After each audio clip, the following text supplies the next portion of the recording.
হাই friends, সকলোৰে ভালনে? মই আজি শ্বেয়াৰ কৰিম কঁঠাল, আলু, পনীৰ নিৰামিষ ৰেচিপি। আহক ভিডিঅ'টো আৰম্ভ কৰোঁ। প্ৰথমে মই কঁঠাল আৰু আলুখিনি অলপমান সিজাই লৈছোঁ। ইয়াত মই অকণমান পনীৰ কাটি থৈ দিছোঁ। আহক এইখিনি এতিয়া বনাম। মই কেৰাহীটো গৰম হ'বলৈ বহাই দিছোঁ। মই দিম সৰিয়হৰ তেল। ইয়াত মই এতিয়া আলুখিনি অকণমান ভাজি ল'ম।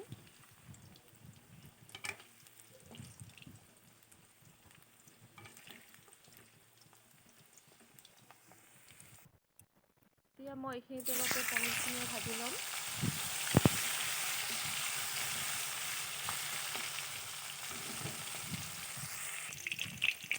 পনীৰখিনি অকণমান ৰঙা কৰাতে ভাজি ল'ব লাগিব। কেঁচা পনীৰ দিলে তৰকাৰীত খাবলৈ ভাল নালাগে, সেইবাবে মই অকণমান ভাজি লৈছোঁ। এতিয়া মই ইয়াত দিছোঁ এটা শুকান জলকীয়া, ডালচেনি, এলাচ আৰু অকণমান গোটা জিৰা।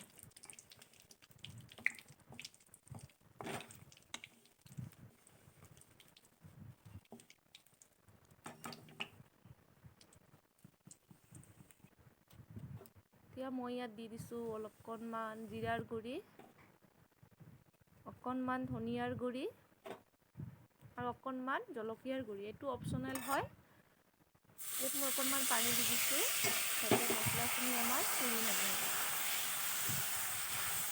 এতিয়া এইখিনি আমাৰ অকণমান ভাজি ল'ব লাগিব।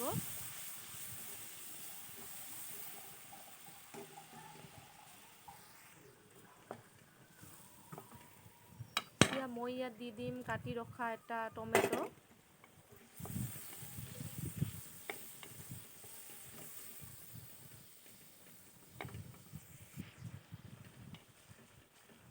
টমেটোখিনি মই অলপমান ভাজি লৈছোঁ। এতিয়া মই ইয়াত দি দিম হালধিৰ গুড়ি,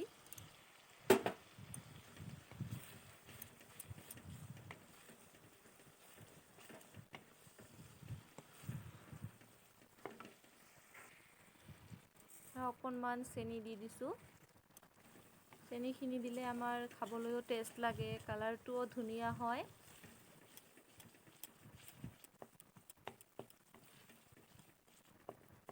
আমাৰ মছলাখিনি ৰেডি হৈ গৈছে। মই ইয়াত দি দিম সিদ্ধ কৰি ৰখা কঁঠালখিনি আৰু ভাজি ৰখা আলুখিনি একেলগে দি দিছোঁ।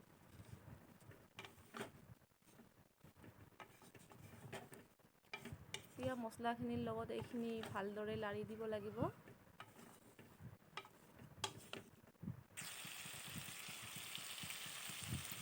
ইয়াত মই দিছোঁ সোৱাদ অনুযায়ী নিমখ।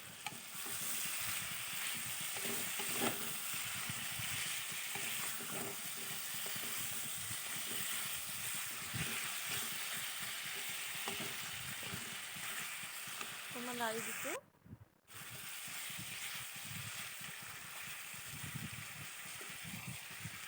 মই ইয়াত অকণমান পানী এড কৰি দিছোঁ। এইখিনি ভালদৰে লাৰি দিব লাগিব।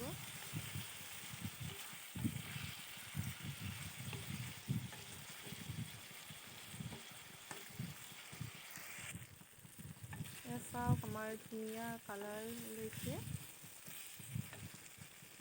আমাৰ এইখিনি ভজা হৈ গৈছে। মই এতিয়া ইয়াত দি দিম পানী।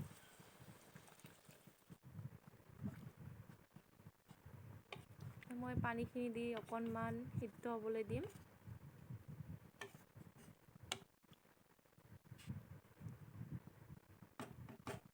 এতিয়া মই ইয়াত দি দিম ভাজি ৰখা পনীৰখিনি।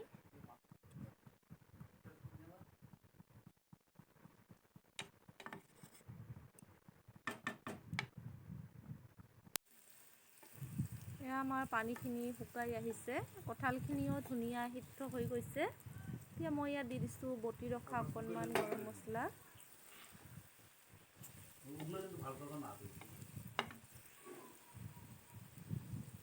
আৰু অকণমান ঘি দি দিছোঁ। ঘি, গৰম মছলা দিলে আমাৰ এইখিনি খাবলৈ বহুত সোৱাদ লাগে। আমাৰ কঁঠাল, আলু, পনীৰ ৰেচিপি একেবাৰে ৰেডি হৈ গৈছে। এইখিনি নমাই ল'ম। এইখিনি পনীৰখিনি এটা বাতি নমাই লৈছোঁ, একেবাৰে ৰেডি। ভিডিঅ'টো চোৱাৰ বাবে সকলোকে অশেষ ধন্যবাদ।